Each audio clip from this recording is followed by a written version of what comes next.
Éric Bataille. Bonjour. Asseyez-vous. Vous êtes directeur marketing d'Atlantic Ventilation et Climatisation. Alors, quel est exactement le principe de cette fameuse ventilation double flux ? Eh bien, on vient de le voir, la ventilation double flux, c'est un système de ventilation qui va s'appuyer sur les principes de ventilation générale et permanente du logement, c'est-à-dire qu'on va renouveler l'air du logement en permanence et dans toutes les pièces. Alors pour bien comprendre, parce que double flux c'est déjà plus compliqué que simple flux, on a préparé un schéma. On est en hiver, comment ça se passe exactement ? Alors on va centraliser la prise d'air neuf, de l'air neuf, donc l'air extérieur, que l'on voit ici arriver dans le caisson de ventilation. Et la première fonction, ça va être de le filtrer. On vient de voir l'importance de la filtration et du traitement de cet air. Donc on va avoir un filtre haute efficacité qui vient donc le débarrasser de ses polluants. À la suite de quoi il va le passer dans un échangeur où là il va venir se réchauffer et ensuite être diffusé à basse vitesse dans les pièces de vie, c'est-à-dire le séjour et les chambres. Ça c'est le circuit orange, donc diffusion de cet air qui a été filtré et réchauffé. Ensuite, alors, comme dans un système classique, on va venir extraire l'air pollué dans les pièces techniques, c'est-à-dire la salle de bain, les WC, la cuisine. Alors, cet air pollué, il est bien sûr chaud, puisqu'il a été réchauffé par les activités humaines et le chauffage. Et avant de l'extraire, comme avec un système classique à l'extérieur, on va le faire passer dans l'échangeur qui est dans la machine, où il va céder ses calories à l'air extérieur, dont on a vu le parcours tout à l'heure. D'accord, donc c'est là qu'on a une centralisation, donc avec échange de chaleur, aspiration d'un côté et extraction de l'autre côté de cet air vicié. Moi, ce principe d'échange de chaleur, ça m'a toujours laissé un peu sceptique. Si dans 1 litre d'air, par exemple, j'ai 100 calories à la sortie, d'air vicié qui va sortir, combien sur ces 100 calories, combien vont se retrouver dans l'air entrant ? Alors, je vous propose de prendre un exemple très concret, une situation d'hiver classique, où on a un air extérieur à 5 degrés, par exemple. Eh bien, quand il va passer dans l'échangeur, il va se réchauffer au contact de l'air vicié, qui lui est à 22 degrés, qui correspond à peu près aux habitudes de chauffage des gens. Oui. Eh bien, cet air qui à l'origine est à 5 degrés va être diffusé dans les pièces de vie, dans les chambres, dans les séjours, à 20 degrés. Donc vous voyez qu'il est quasiment diffusé à la température ambiante. Mais ça, ce n'est pas uniquement l'échangeur, vous le réchauffez un petit peu quand même. Alors absolument pas. Ça, c'est un principe complètement statique, c'est que nous n'apportons aucune énergie de chauffage. Alors vous allez me dire, c'est pas magique. C'est uniquement la chaleur de l'air vicié qui va faire monter de 5 à 20 degrés l'air entrant. Tout à fait. Alors il y a quand même un petit truc, c'est que pour faire rentrer tout ça en mouvement, il va nous falloir des ventilateurs. Oui. Et ces ventilateurs, ils fonctionnent avec des moteurs électriques qui consomment un peu d'énergie électrique. Mais c'est la seule énergie que l'on va utiliser. Alors vous imaginez bien que nous avons mis beaucoup de travail et de recherche pour concevoir des moteurs à très très faible consommation. On est aidé en cela avec les nouvelles technologies comme les moteurs à commutation électronique. Et aujourd'hui, avec nos systèmes double flux pour maisons individuelles, nos 2 moteurs ne vont consommer que 40 watts. Comment ça, 40 watts ? Mais pour une maison de quoi ? De 10 mètres carrés ? Non, M. Sémonin l'a dit tout à l'heure, des maisons aujourd'hui que nous construisons, c'est en moyenne 120, 150 mètres carrés, voire plus. Donc aujourd'hui, nos systèmes sont conçus pour s'adapter à cette taille de maison. Donc on ne va pas consommer plus que ces 40 watts. Vous voulez dire qu'avec l'équivalent de la consommation d'une ampoule de 40 watts, Dieu sait que ça éclaire pas beaucoup, une ampoule classique à filament, vous ventilez avec donc cet échange de chaleur une maison de 100 mètres carrés. Ou plus, oui, tout à fait. C'est rien du tout ? Ah non, c'est très peu. Alors, pour être tout à fait honnête, quand il fait très froid en conditions hivernales critiques, là, on va avoir besoin de chauffage. Ce n'est pas un système de chauffage, mais c'est un système de récupération de chaleur. Et effectivement, si on tient compte des apports internes, comme les ordinateurs, les réfrigérateurs, nous-mêmes, l'éclairage, eh bien, dans des conditions hivernales tempérées, on pourra se passer la plupart du temps de chauffage. C'est très impressionnant, mais alors j'ai une critique parce que Suzanne Déoux se disait il faut ventiler en permanence. Or là, vous avez quand même un système qui est basé sur le réchauffement de l'air extérieur. Alors en été, comment ça se passe? Parce que si votre maison est déjà plus chaude que l'air extérieur, vous allez aggraver cette situation. Tout à fait. Alors ça, c'est un point qu'il faut prendre en compte parce qu'effectivement, les nouvelles constructions vont aller dans le sens d'une température intérieure plus forte l'été, et la problématique que vous soulevez va être de plus en plus importante.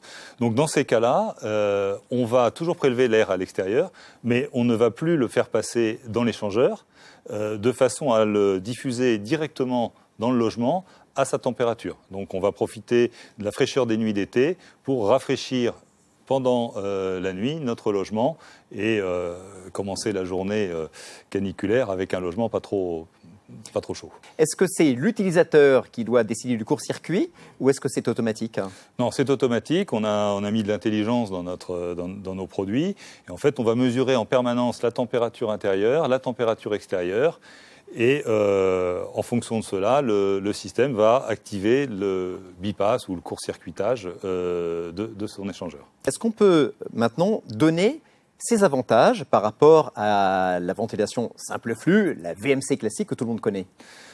Oui, alors on en a déjà beaucoup parlé. La qualité d'air intérieur, je ne vous surprendrai pas. Hein, donc cette filtration haute efficacité qui va débarrasser l'air de ses polluants, particules fines, pollen, etc. Donc ça, c'est un point essentiel. Ce qui va concourir également à la qualité d'air, c'est que grâce à l'insufflation mécanique de l'air, on va maîtriser très précisément là où on l'insuffle et le volume d'air que l'on va insuffler. Et comme on ne sera pas, comment dirais-je, trop concerné par les déperditions thermiques comme on peut l'être avec un système simple flux, on va pouvoir très largement augmenter les débits de renouvellement d'air sans pour autant alourdir la facture de chauffage, bien au contraire. Oui, une ventilation simple flux, on dit si j'augmente effectivement, je vais faire entrer de l'air froid dans mon intérieur, donc dépenser plus de chauffage. Là, le système marche aussi bien à faible vitesse qu'à forte vitesse. L'échange est toujours le même avec ce haut rendement qu'on a vu, donc on peut ventiler autant qu'on veut. Absolument. Et c'est l'un des gros avantages de ces systèmes-là, c'est de pouvoir augmenter les débits de renouvellement d'air et donc la qualité d'air intérieur. Donc, qualité de l'air entrant, confort, puisqu'on a donc en permanence un air qui arrive à bonne température. L'impact sur les économies d'énergie.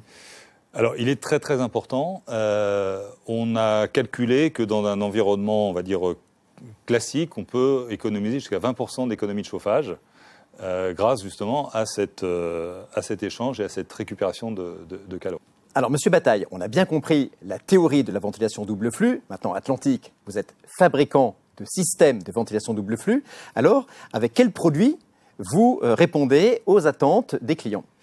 Alors on a une gamme très complète, on l'a vu à travers les illustrations, donc on a une gamme qu'on appelle Duolix pour les maisons individuelles, avec plusieurs modèles. Donc notre modèle, on va dire, phare qui est le Duolix Max, avec une télécommande et un échangeur haute efficacité. Ça c'est pour une maison individuelle classique ? Voilà, on va pouvoir équiper des maisons individuelles de toute taille, de 100 mètres carrés jusqu'à 200 mètres carrés ou plus.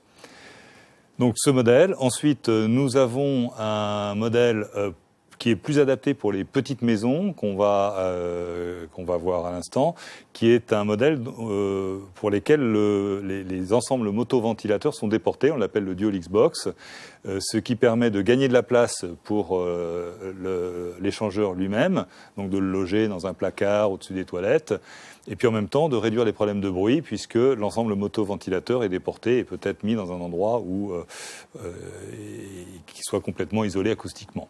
Le Duolix Max, c'est un ensemble moteur plus échangeur thermique compact. Voilà. Là, pour les toutes petites surfaces, il faut jongler un peu avec les volumes, donc on met le moteur ailleurs et on sépare l'échangeur thermique et le moteur. Tout à fait.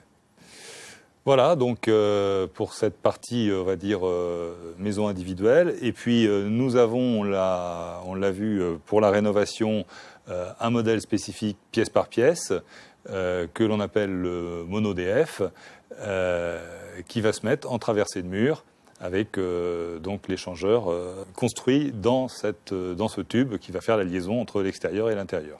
Ça évite d'avoir en rénovation à équiper la maison ou l'appartement d'un système double de distribution de l'air vicié et de l'air extérieur, c'est ça? Voilà, tout à fait. Quand on est en maison existante, c'est assez difficile de trouver de la place pour faire passer des conduits, ou alors il faut construire des faux plafonds, c'est ce qui est soit coûteux, soit pas réaliste.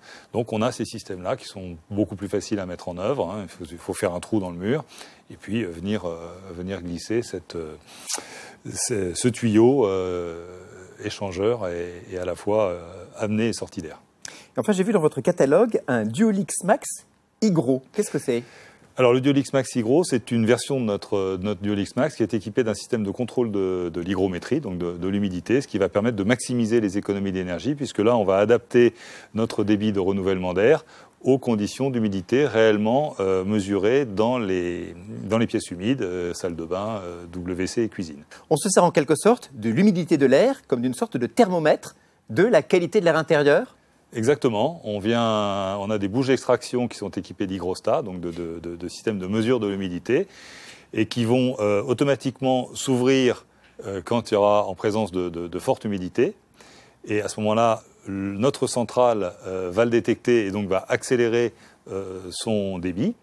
Et à l'inverse, quand il n'y a personne dans le logement, les bouches vont sentir que l'humidité est faible, vont venir se fermer et les moteurs de ventilation vont s'abaisser pour consommer le moins possible et faire tourner le système en très faible débit, uniquement pour assurer la qualité du bâti, mais pas pour évacuer des excès d'humidité. En termes de consommation énergétique, c'est le système, j'imagine, le plus efficace. C'est le système le plus efficace, tout à fait. Merci beaucoup, Éric Bataille. Je crois qu'on a eu la chance de découvrir une gamme complète